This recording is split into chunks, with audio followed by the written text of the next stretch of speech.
বন্ধু, আজকাল যাকেই দেখো সেই চিন্তাতে ডুবে রয়েছে। দুঃখ কষ্ট যেন সবাইকে ঘিরে রেখেছে।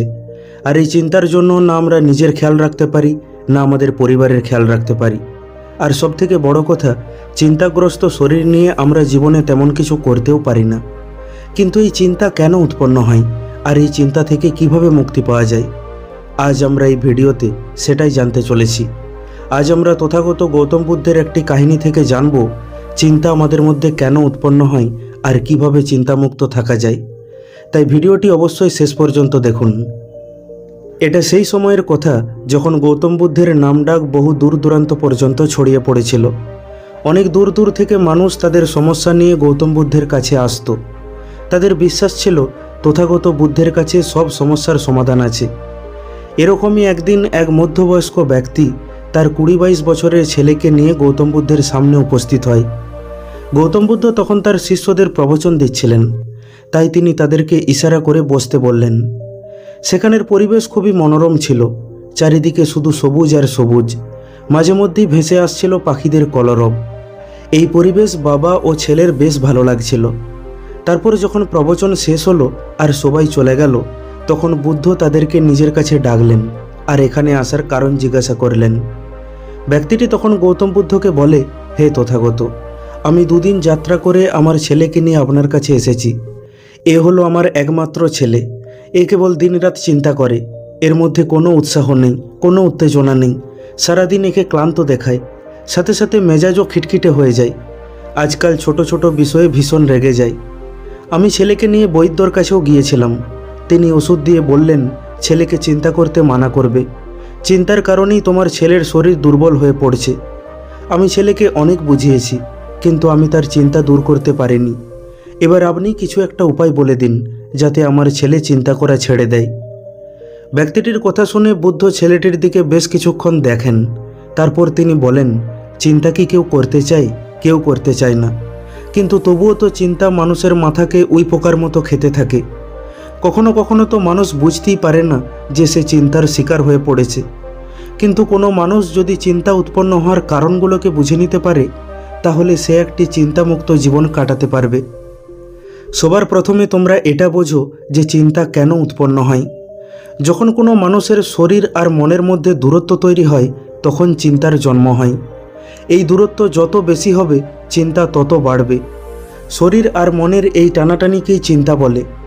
যখন আমরা কোনো কাজ করি, তখন যদি আমাদের কাজেতে মন না বসে, তাহলে আমাদের মন নানান কথা ভাবতে থাকে। মানে শরীর এখানে থাকলেও মন বহু দূরে চলে যায়। ফলে শরীর আর মনের মধ্যে দূরত্ব তৈরি হয়, যার জন্য আমরা নিজেকে ক্লান্ত অনুভব করি। না হলে ভাবো, যখন আমরা আমাদের পছন্দের খেলা খেলি, তখন আমরা ক্লান্ত হওয়ার বদলে আরও এনার্জেটিক হয়ে উঠি। কিন্তু কি করে? খেললে তো পরিশ্রম হবে, তাহলে তো ক্লান্ত হওয়ার কথা। কিন্তু তখন আমরা এই জন্য ক্লান্ত হই না, কারণ তখন আমাদের শরীর আর মন একসঙ্গে এক জায়গায় কেন্দ্রীভূত থাকে। তাই শরীর আর মনের মধ্যে কোনো দূরত্ব তৈরি হয় না, যার ফলে কোনো ক্লান্তি চিন্তা সৃষ্টি হওয়ার সুযোগ পায় না। বরং আগে থেকে ক্লান্ত থাকলে সেটাও দূর হয়ে যায়। কিন্তু সেখানে আমরা যদি এমন কাজ করি যেটা আমাদের পছন্দ নয়, তাহলে সেখানে আমাদের মন বসবে না। শরীর সেই জায়গায় থাকলেও মন অন্য কোথাও হারিয়ে যাবে। ফলে শরীর আর মনের মধ্যে একটা দূরত্ব তৈরি হবে, যার ফলে ক্লান্তি বিরক্তি চিন্তা উৎপন্ন হবে। তাই আমাদের সর্বদা পছন্দের কাজ করা উচিত।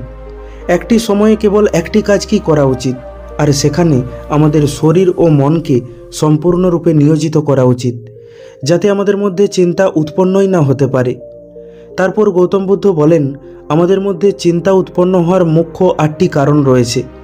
আমরা যদি এই কারণগুলিকে বুঝে নিতে পারি, তাহলে আমরা একটি চিন্তামুক্ত জীবন কাটাতে পারি।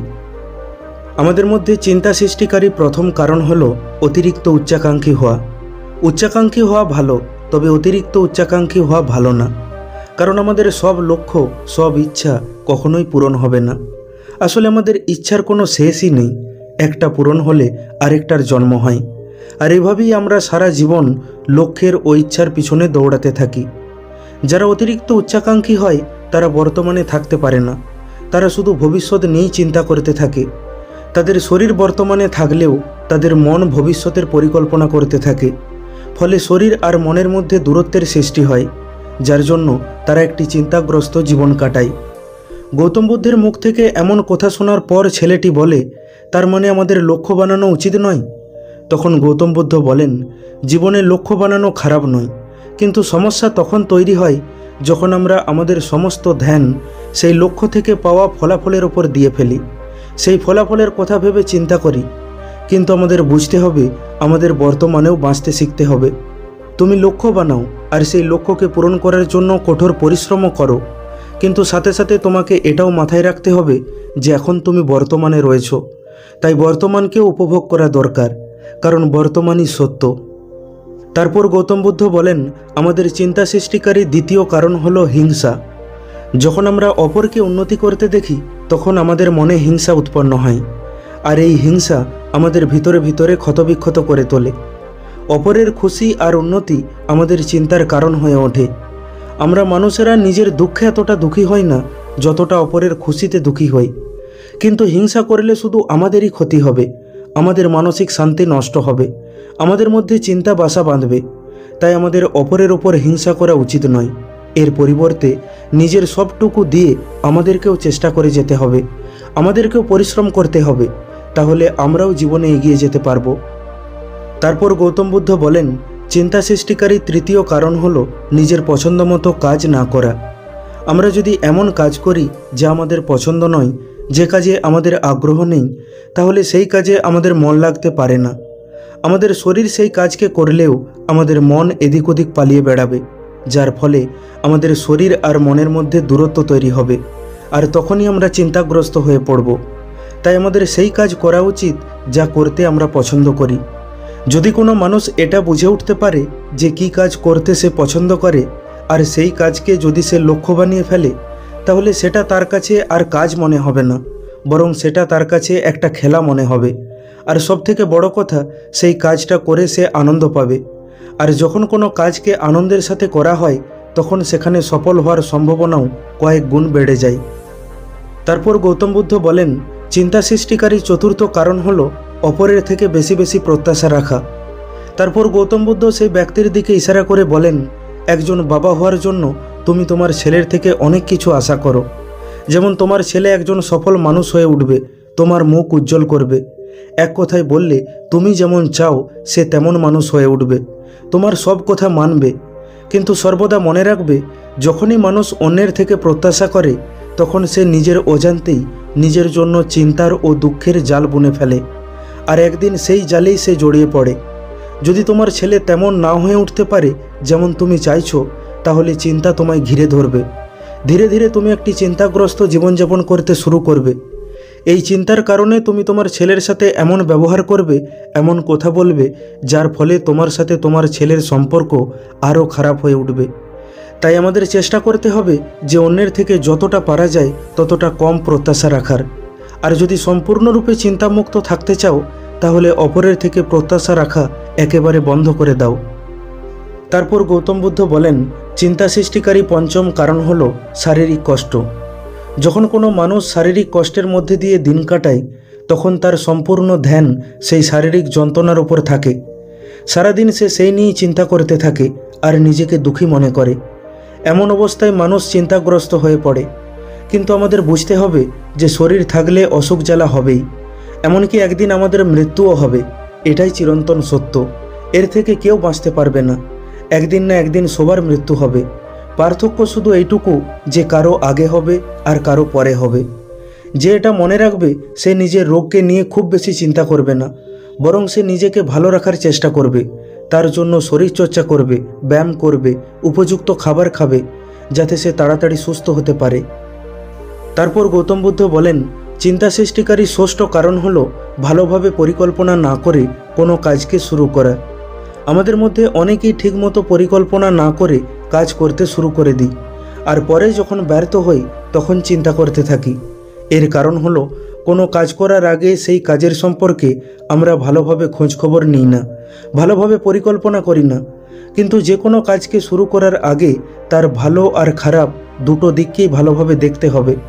পরিকল্পনার উপর আরও সময় দিতে হবে, যাতে পরে এর জন্য আফসোস না হয়, এর জন্য চিন্তায় না পড়তে হয়। তারপর গৌতম বুদ্ধ বলেন, চিন্তা সৃষ্টিকারী সপ্তম ও অন্যতম প্রধান কারণ হলো কাজেতে গড়িমসি করা, আজকের কাজকে কালকের জন্য ফেলে রাখা। আমরা সবাই জানি অলসতা আমাদের সবচেয়ে বড় শত্রু। এই প্রসঙ্গে বলি, অলসতা নিয়ে আমাদের চ্যানেলে অলরেডি একটি ভিডিও রয়েছে, যার লিঙ্ক ডেসক্রিপশনে দেয়া আছে, আপনি চাইলে দেখতে পারেন। আলস্যর জন্যই আমরা আমাদের কাজেতে গড়িমসি করি, আর ধীরে ধীরে এটা আমাদের অভ্যাসে পরিণত হয়। এই রকম মানুষদের কাজ কোনোদিন ঠিক সময়ে সম্পন্ন হয় না, আর যদি সম্পন্ন হয়েও যায় তাহলেও ততটা ভালো হয় না যতটা ভালো করা যেত। কারণ কুঁড়ে আর অলস মানুষেরা কাজকে পিছোতে পিছোতে একদম অন্তিম সময়ে নিয়ে যায়, আর শেষ পর্যন্ত তাড়াহুড়ো করে সম্পন্ন করে, আর পরে সেই কাজকে নিয়ে চিন্তা করতে থাকে। তাই চিন্তামুক্ত থাকতে চাইলে কাজেতে গড়িমসি করা চলবে না, আর এটা তখনই সম্ভব হবে যখন আমরা কাজকে সময়ের আগে করার চেষ্টা করব। তারপর গৌতম বুদ্ধ বলেন, চিন্তা সৃষ্টিকারী অষ্টম আর অন্তিম কারণ হলো খালি বসে থাকা। এটা সেই সমস্ত মানুষের মধ্যে বেশি দেখা যায় যারা অতীত আর ভবিষ্যৎ নিয়ে ভাবতে থাকে, যারা বসে বসে শুধু অনুমান করতে থাকে, কোনো কাজকর্ম না করে খালি বসে থাকে। তাই চিন্তামুক্ত থাকতে চাইলে নিজেকে কাজের মধ্যে ব্যস্ত রাখতে হবে। প্রতিদিন নিয়মিত রূপে ধ্যান করতে হবে। ধ্যান করার অসংখ্য লাভ রয়েছে। আপনি ধ্যান করার উপকারিতা সম্বন্ধে জানতে চাইলে আমাদের চ্যানেলে গিয়ে এই ভিডিওটি দেখতে পারেন, এর লিঙ্ক ডেসক্রিপশনে দেয়া আছে। তারপর সেই ব্যক্তিটি গৌতম বুদ্ধকে বলে, হে তথাগত, আমার ছেলে একসাথে এতগুলো কথা না মনে রাখতে পারবে না অনুসরণ করতে পারবে, তাই আপনি যদি একটি সহজ উপায় বলে দেন যেটা সে সহজেই অনুসরণ করতে পারবে তাহলে খুব উপকৃত হতাম। ব্যক্তিটির কথা শুনে গৌতম বুদ্ধ একটু ভেবেচিন্তে বলেন, যদি তুমি এত কিছু মনে রাখতে না পারো তাহলে একটি নিয়ম মেনে চলবে, সেটা হলো একটি সময়ে কেবল একটি কাজ কি করবে, সেই সময় শুধু সেই কাজের ওপরই মনোযোগ দিবে, নিজের সমস্ত ধ্যান দিয়ে সেই কাজকে করবে। যদি তোমার মন এদিক ওদিক পালিয়ে যায় তাহলে যখনই তোমার মনে পড়বে তখনই পুনরায় মনকে ফিরিয়ে এনে আবার সেই কাজের উপরই দেবে। এটাই হলো চিন্তামুক্ত থাকার সবথেকে সহজ পদ্ধতি। যখন খাবার খাবে তখন মন দিয়ে খাবার খাবে, খাবারের প্রতিটি কণাকে উপভোগ করবে। যখন কোনো কাজ করবে তখন মন দিয়ে শুধু সেই কাজটাকেই করবে। এতে তোমার শরীর আর মন এক জায়গায় কেন্দ্রীভূত হবে, ফলে শরীর আর মনের মধ্যে কোনো দূরত্ব তৈরি হবে না, যেটা চিন্তা উৎপন্ন করার প্রধান কারণ হয়ে থাকে। তারপর সেই ব্যক্তি আর তার ছেলে এই জ্ঞানের জন্য গৌতম বুদ্ধকে ধন্যবাদ জানিয়ে সেখান থেকে ফিরে এলো। বন্ধু, আজকাল মানুষ একই সময়ে একাধিক কাজ নিয়ে ব্যস্ত থাকে, যেমন খেতে খেতে টিভি দেখা, মোবাইল দেখা, ফোন করতে করতে গাড়ি চালানো ইত্যাদি ইত্যাদি। তারপর বলে আমি চিন্তাগ্রস্ত থাকি, আমার মেজাজ খিটখিটে হয়ে যাচ্ছে। যখন মানুষ একই সময়ে একাধিক কাজ করে তখন চিন্তা আসাটা স্বাভাবিক, কারণ আমরা একটি সময়ে মনোযোগ সহকারে কেবল একটি কাজকেই করতে পারবো। একই সময়ে দুই জায়গায় সম্পূর্ণরূপে মনোযোগ দেয়া কখনো সম্ভব নয়।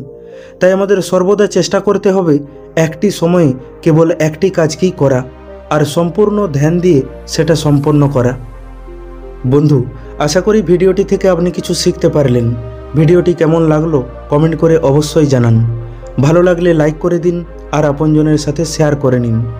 প্রতিনিয়ত এই রকম শিক্ষামূলক ভিডিও পেতে এখনই আমাদের ইউটিউব চ্যানেলটিকে সাবস্ক্রাইব করে নিন।